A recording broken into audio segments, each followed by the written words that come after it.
Some people call this a thin place, that you just feel spiritually so much more connected to God and to nature and the sea, and everything is just on your doorstep and you're just surrounded by a lot of peace and calm.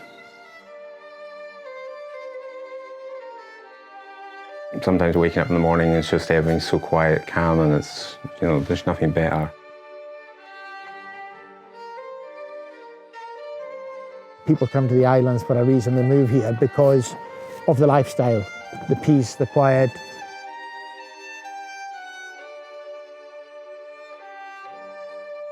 And here you just go 2 seconds in any direction and you have scenery, and you can be alone anywhere, it's kind of heaven.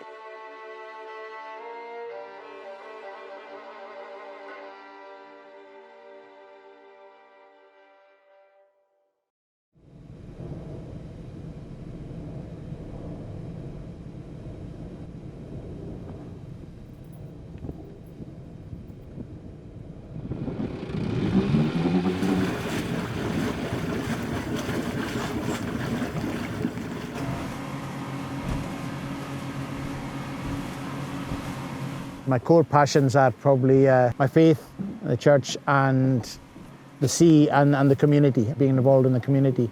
And my boat is called Guiding Light. That's basically part because of my faith, and also because the name of the company is Vasa and the Lighthouse, which is a guiding light. So to me, that's the two are linked in that way.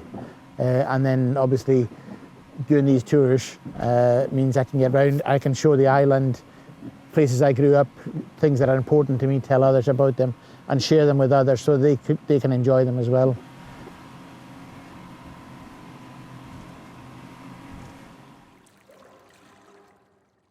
There's no anonymity here.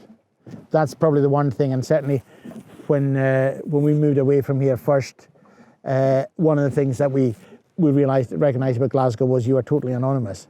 You didn't know anybody. And driving down the road, you weren't going, lifting your hand, waving to people. I'd moved up here for 2 months and my next door neighbour didn't even know I'd gone. Now that would never happen here. If someone notices your light hasn't been on, they're on the phone, are you not up, are you well? So the communication network in the islands is far faster than the internet.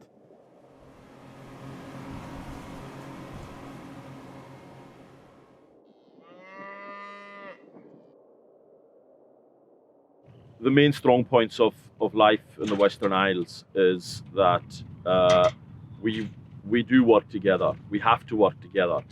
I think a lot of that comes from crofting. So maybe you'd be cutting peats out on the moor and families would be coming together to help with that. It might be the harvest when they were, they would have planted crops, and then you've got to get everything harvested in time before the weather breaks. So people who have been working together for generations because they had to, and that is kind of reflected in modern life as well.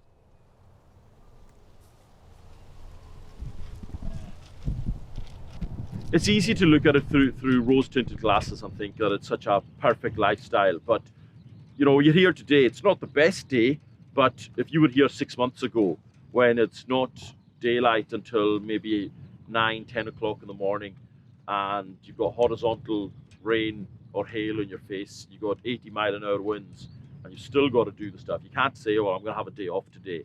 You still have to do the work. You have to look after the animals. We can focus on culture and way of life, but if the economy isn't here, then these people have no reason to stay here. Young people will clear off, and you can't blame them. Too much focus has been in the wrong place, I think. Where focus should be for population and fighting depopulation is jobs, housing, transport, infrastructure, not just in towns like Stornoway, or if you're looking at it from the Highlands and Islands in Inverness. You've got to spread these things out. We're becoming more and more centralised. We do have a problem with depopulation, and it's nothing to do with people not wanting to live here. It's to do with the number of young people coming through the school system and out the other end. And although we do well in trying to find them positive destinations, inevitably a lot of young people want to go to university. That opens up a whole new world of opportunities. And What we find, the phenomena that we find is that young people go to university, they then have a job on the mainland or somewhere else, and then after 10, 15 years, they come back, and this is where they want to raise their family.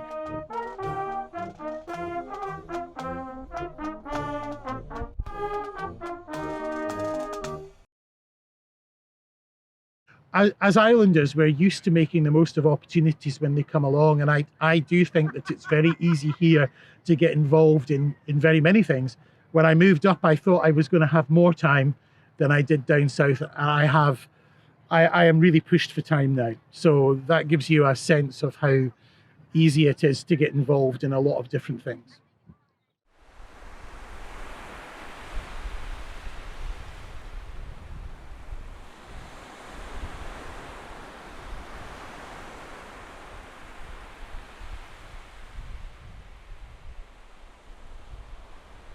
One of the things that the island has kind of given me is the inspiration, really, to basically create my art.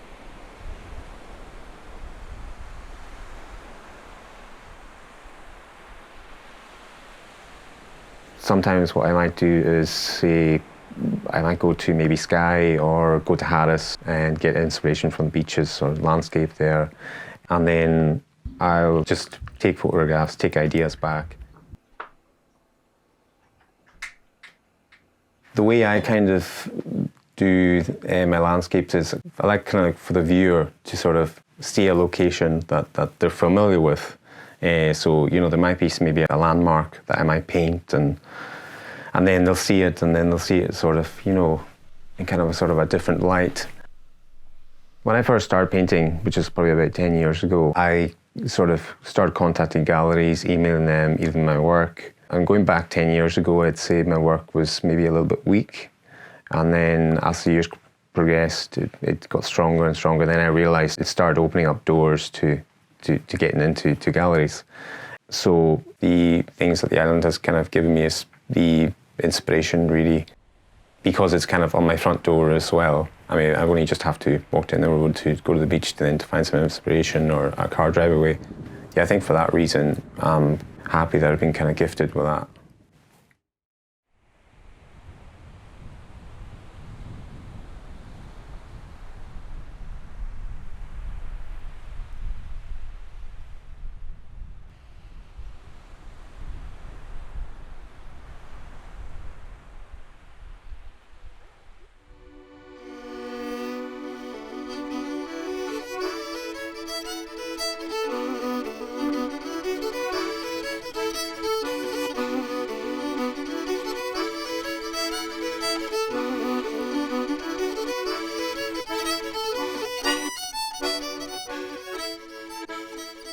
My connection with the island was when I met Elsa on the island of Gran Canaria, and we started coming here in 2010.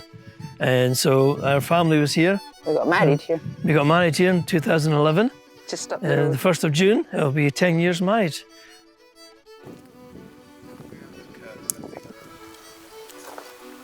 Last year, we spent the entire summer writing music on the island. And for me, inspiration is just being out here along the coastlines. They're just incredible, and the Celtic history here is absolutely fantastic.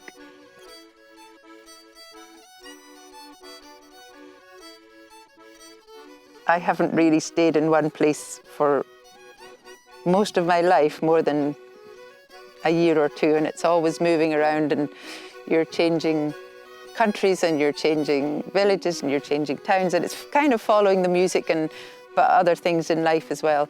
And I've always dreamed of having my own place. And yeah, I couldn't imagine it being in a nicer spot.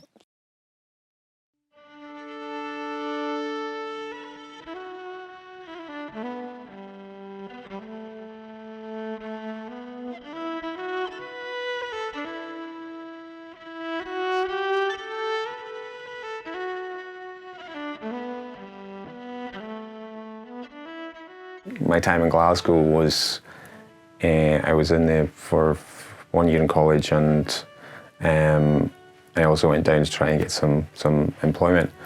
I just felt that I needed to come back for, I don't know what reason, but there's just something that always seems to drag you back here.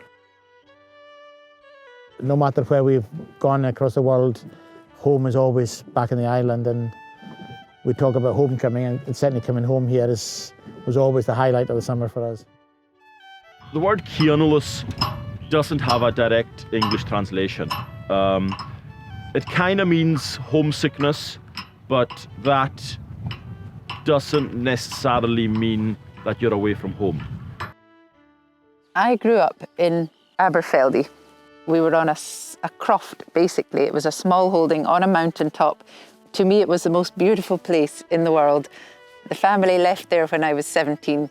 They came here, and probably all my life, I have had canalists for that spot until we had a home. And now that's completely gone for the first time. I have a home. It's just transferred from my childhood home to now my adult home. There's quite often I'm out in the moor, and there's an old sheep pen there that was used before my time. But when I reach that, and then I often think, how many generations of crofter before me used this sheep pen, and it's kind of forgotten about now. There are old shieldings out there, old buildings that are out there that people used to spend their summers in. They'd be grazing their sheep and cattle maybe a mile out on the moor while crops grew at home. And I often think about the people that walked the same route that I walk these days. But every so often I get hit with this Keonulus that reminds me of the generations I went before.